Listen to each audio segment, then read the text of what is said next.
Good morning बच्चों। आज history का अगला क्लास।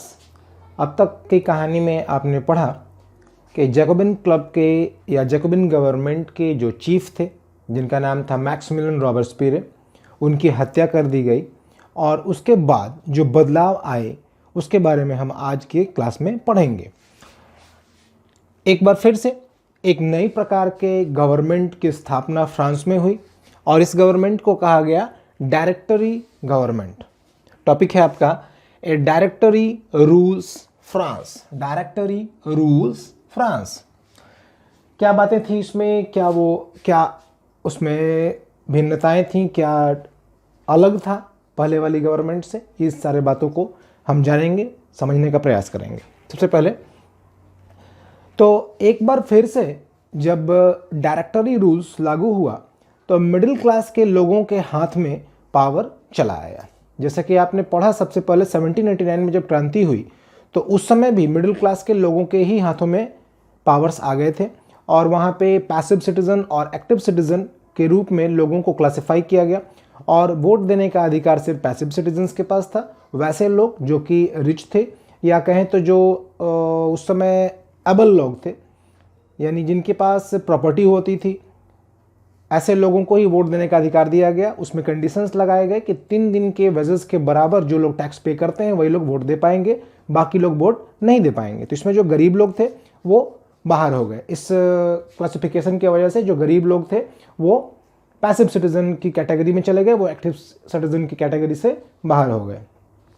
जब रॉबेस्पियरे आए तो उन्होंने इस चीज़ को ख़त्म किया, लेकिन रॉबेस्पियरे के जाने के बाद से एक बार फिर से फ्रांस में ऐसी ही व्यवस्था काम करने लगी और जो व्यवस्था थी वो इस प्रकार थी। Middle class came to power.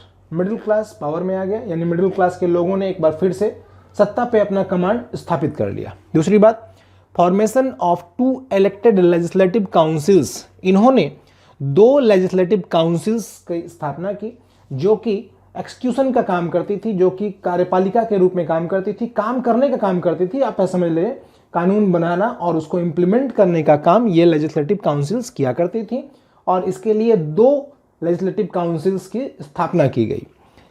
Council appointed A directory. Council का क्या काम था, वो एक डायरेक्टरी अपॉइंट करती थी। डायरेक्टरी इंक्लूड 5 मेंबर्स और इस डायरेक्टरी में नंबर ऑफ मेंबर्स होते थे 5। बट आगे चल करके हमेशा ही काउंसिल और डायरेक्टरी के बीच में क्लासेस होने लगे और इसका नतीजा ये हुआ कि एक बार फिर से इतनी मेहनत करके जो पाई गई लोकतंत्र व्यवस्था थी फ्रांस में वो समाप्त हो गई और इसके परिणाम स्वरूप 1799 में नेपोलियन बोनापार्ट, जो कि एक मिलिट्री कमांडर थे फ्रांस की सेना में, उन्होंने फ्रांस की गद्दी पे अपना कब्जा कर लिया। तो इस तरह से ये जो डायरेक्टरी रूल है वो फ्रांस में ज़्यादा समय तक टिकाऊ नहीं रहा और कुछ ही समय के पश्चात फ्रांस में एक बार फिर से नेपोलियन बोनापार्ट एक मिलिट्री डिक्टेटर के रूप में, मिलिट्री कमांडर जो थे वो, उन्होंने फ्रांस के ऊपर कब्जा कर लिया और फिर से डेमोक्रेसी का खात्मा कर दिया। इसके आगे अगला टॉपिक हम पढ़ेंगे, did women have a revolution. क्या महिलाओं ने भी क्रांति की, क्या वो भी उसमें सहभागी थी? तो इस टॉपिक को शुरू करने से पहले हम सबसे पहले जानें कि फ्रांस की उस समय की सोसाइटी में महिलाओं की कंडीशन क्या थी, उनकी क्या स्थिति थी, किन परिस्थितियों में वो जी रही थी। तो सबसे पहले जानें, जो महिलाएं थीं वो, जैसा कि आपको मैंने पहले भी बताया, वो कामकाजी महिलाएं थीं। फ्रांस की महिलाएं शुरू से ही कामकाजी थी, यानी कि वो घरों से बाहर निकल करके काम पे जाया करती थी। वो भी पुरुषों के बराबर काम करती थी। तो ये कौन सा काम करती थी? ये सिम्स्ट्रेसेस का काम करती थी, ये फूलों को बेचने का काम करती थी, ये फ्रूट्स बेचने का काम करती थी, ये सब्जियां बेचने का काम करती थी।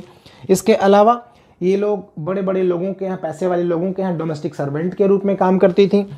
Most women did not have access to education और जॉब ट्रेनिंग्स। ज़्यादातर महिलाओं के पास ना तो किसी प्रकार की शिक्षा होती थी, ना ही किसी प्रकार की जॉब ट्रेनिंग होती थी।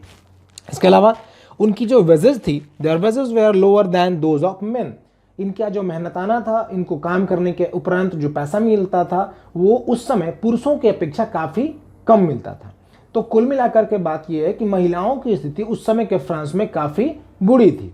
ना तो उनके पास शिक्षा थी, ना ही किसी प्रकार की ट्रेनिंग थी।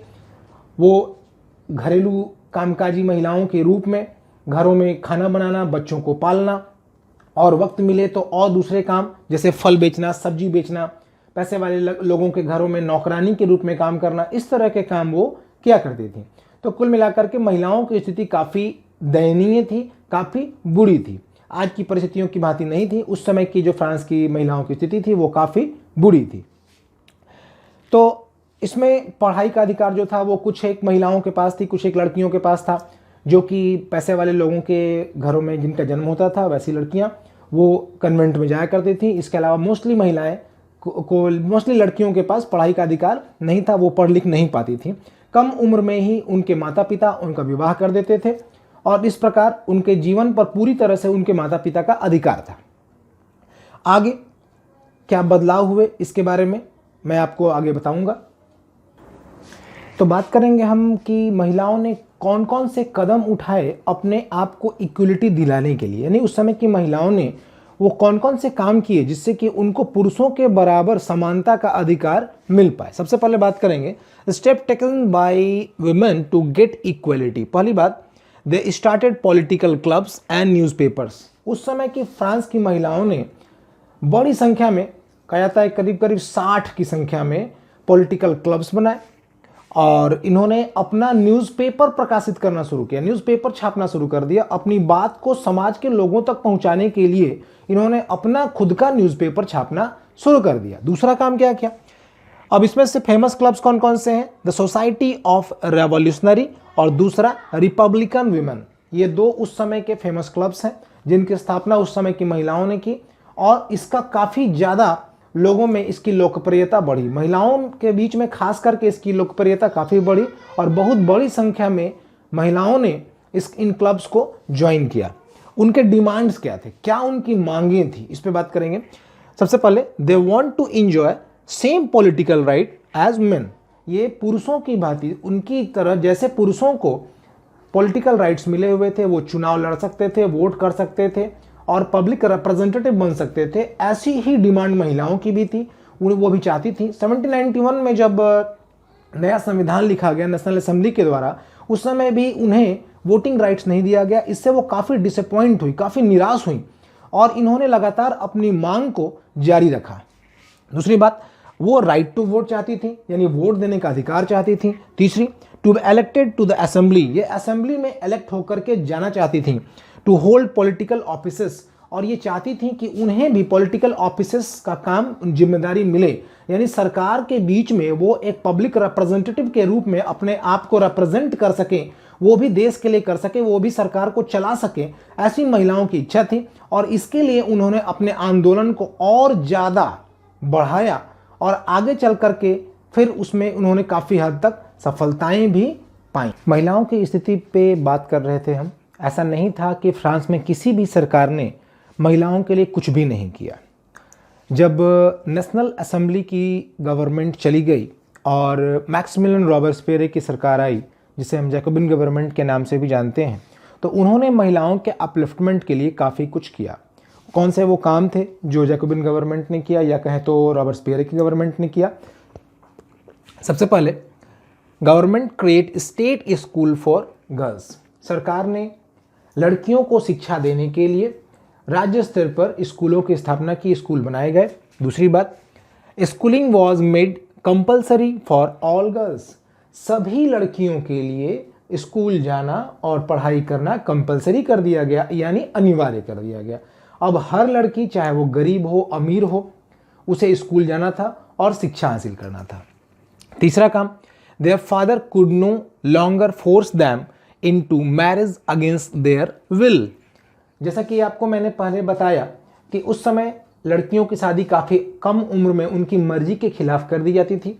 अब ये कानून बना दिया गया कि लड़कियों की इच्छा के बिना या उनकी मर्जी के बिना उनके गार्जियन, उनके फादर उनका विवाह नहीं कर सकते हैं। चौथी बात, marriage was made into a contract entered into freely and registered under civil law। शादी को, विवाह को, मैरिज को एक कॉन्ट्रैक्ट के रूप में बनाया गया, जिसमें अपनी मर्जी से कोई भी व्यक्ति, चाहे वो पुरुष हो या महिला हो, वो जा सकता था और उसे सिविल लॉ के तहत रजिस्टर करने का काम भी शुरू किया गया। ये सारे स्टेप्स महिलाओं के अपलिफ्टमेंट के लिए लिए गए। इसके अलावा divorce was made legal and could be applied by both women and main. इसके अलावा डाइवोर्स, तलाक, शादी को तोड़ने की बात, ये दोनों के लिए ही बराबर का अधिकार दिया गया, चाहे वो महिला हो चाहे वो पुरुष हो। यदि उसे अपने साथी, अपने महिलाओं को यदि हस्बैंड के साथ नहीं रहना हो, हस्बैंड को यदि अपने वाइफ के साथ नहीं रहना हो, तो वो दोनों ही डाइवोर्स लेने के लिए स्वतंत्र थे। दोनों डाइवोर्स के लिए अप्लाई कर सकते थे और अपने मैरिजल कॉन्ट्रैक्ट को तोड़ सकते थे। Women could now train for jobs. इसके अलावा रॉबर्ट्सपियरे की सरकार ने महिलाओं को जॉब के लिए ट्रेनिंग देने का काम भी शुरू किया। तो इस तरह से ये वो स्टेप्स थे जो रॉबर्ट्सपियरे की सरकार ने शुरुआती दौर में महिलाओं के अपलिफ्टमेंट के लिए, महिलाओं की स्थिति में सुधार करने के लिए उठाए।